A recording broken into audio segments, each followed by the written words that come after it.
আপনি ইসলামের রাজনীতি করেন না, কোনো ঝগড়া নেই, বুঝাবো। যদি বলেন আমি পছন্দ করি না, তা আপনার সাথে কোনো আপোষ নেই। ব্যবধানটা বুঝছেন তো? আমি কিন্তু আপনাকে বলি না করতেই হবে, সোজা কথা। আপনি ইসলামের রাজনীতি করেন না, কোনো দ্বন্দ্ব নাই। আপনি আওয়ামী লীগ করেন, বিএনপি করেন, সেটা আল্লাহর সাথে আপনি বুঝবেন। আমি পারি বুঝাইতে। যদি বলেন আমি পছন্দ করি না, তাহলে ইমানের দাবিতে আর আপোষ করা যাবে না। আপনি নামাজ পড়েন না, আপনার সাথে কোনো ঝগড়া নেই, কারণ আপনি মুমিন। যদি বলেন আমি নামাজ পছন্দ করি না, আর রক্ষা নেই। ব্যবধান আছে না নাই? কেউ যদি বলে আমি পর্দা করি না, তার সাথে ঝগড়া নাই, তাকে বুঝাবো, মনে আগ্রহ আছে। যদি বলেন পর্দা পছন্দ করি না, তাহলে আর রক্ষা নেই। কারণ যে পর্দা করে না সে মুমিন, যে পর্দা পছন্দ করে না সে বেঈমান। যে নামাজ পড়ে না সে মুমিন, পড়বে, কিন্তু যে নামাজ পছন্দ করে না সে বেঈমান।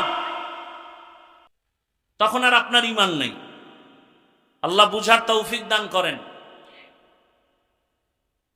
বুঝ, সব কথার মূল কথা কি? বুঝ বুঝ। ইয়া আইয়ুহাল্লাযীনা আমানুত্তাকুল্লাহ ওয়া কুনু মা'আস সাদিকিন। ভালোর সাথে সম্পর্ক রাখলে ভালো, সৎসঙ্গে স্বর্গবাস, অসৎসঙ্গে সর্বনাশ। দুনিয়াতে এক বেঈমানের নাম আপনারা জানেন, ফিরআউন। জানেননি? জানা থাকলে বলেন তার স্ত্রীর নাম কি? আসিয়া এত বড় বেঈমানের ঘরে থাইকে আল্লাহকে আপন বানায় নিলেন। রহমতের নবী বলেন কিয়ামতের দিন জান্নাতে আমার সাথে আসিয়ার বিবাহ হয়ে যাবে। আরো আস্তে করে বলেন। আমি খুব সংক্ষেপেই গুছায় নিয়ে আসতেছি, মাত্র 5 থেকে 10 মিনিটে মোনাজাত হয়ে যাবে। একটু ধৈর্য হবে, নাহলে এখনই দিয়ে দিই না। ঘটনাটা শেষ করি। রহমতের নবী বলেন কিয়ামতের দিন কঠিন মুসিবতের সময় জান্নাতের 8টা দরওয়াজা খোলা হবে। 8 দরওয়াজা দিয়া 8 জন ফেরেশতা 4টা মহিলাকে বারবার ডাকবে, তোমাদের কোনো হিসাব নাই, মেহমান খানা রেডি, তাড়াতাড়ি মেহমান খানায় আসেন, সূর্যের গরম লাগবে না। কয়জন নারী? এর মধ্যে একজন নারী হবেন ফেরাউনের স্ত্রী আসিয়া। এত বড় বেঈমানের ঘরে থেকে ও আসিয়া এত দামি হয়েছেন। ও পর্দার আড়ালের আম্মা জান, এত বড় বেঈমান ফেরাউন হঠাৎ একদিন দেখেন গোপনে তাকাইয়া আসিয়ার জবানে আল্লাহর নাম উচ্চারিত হচ্ছে। ফেরাউন ডাক দিয়ে, আসিয়া জবানে কার নাম নিয়েছ? আসিয়া বলে, আর গোপন রেখে লাভ কি, যখন প্রকাশ হয়ে গেছি আর গোপন রাখবো না। আসিয়া ডাক দিয়ে কয়, ফেরাউন আমি যেই রবের মানি সেই রবের নাম নিয়েছি। ফেরাউন বলে, মিশরের রব তো আমি, খোদা আমি।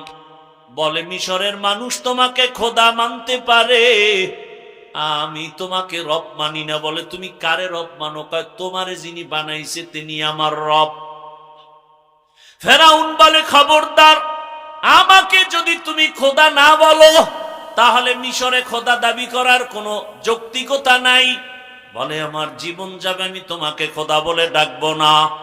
ফেরাউন বুঝাইতেছে, হামান রে দিয়া বুঝায়, এক পর্যায়ে বুঝাইয়াও পারে না।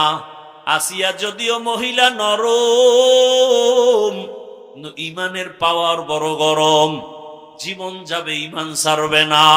ফেরাউন এবার বাঁকা হয়ে গেল। এই হামান, আসিয়া যেহেতু আমাকে মানে না, এখন আর দেরি করা যাবে না।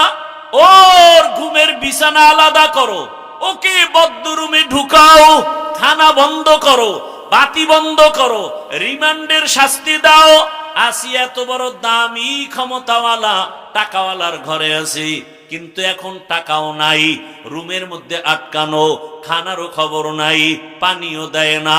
আরে আসিয়া কি রহমতের নবী, যেই নবীর কোনো গুনাহ নাই, যেই নবীর জন্য আমার আল্লাহ আশিক, ওই রহমতের নবীকে কওমের লোকেরা, দুশ্মনেরা 1 দিন আর 2 দিন না 3 বছর পর্যন্ত শিয়াবে আবু তালিবের মধ্যে আবদ্ধ করে রাখছে, পানি দেয় না, খানা দেয় না।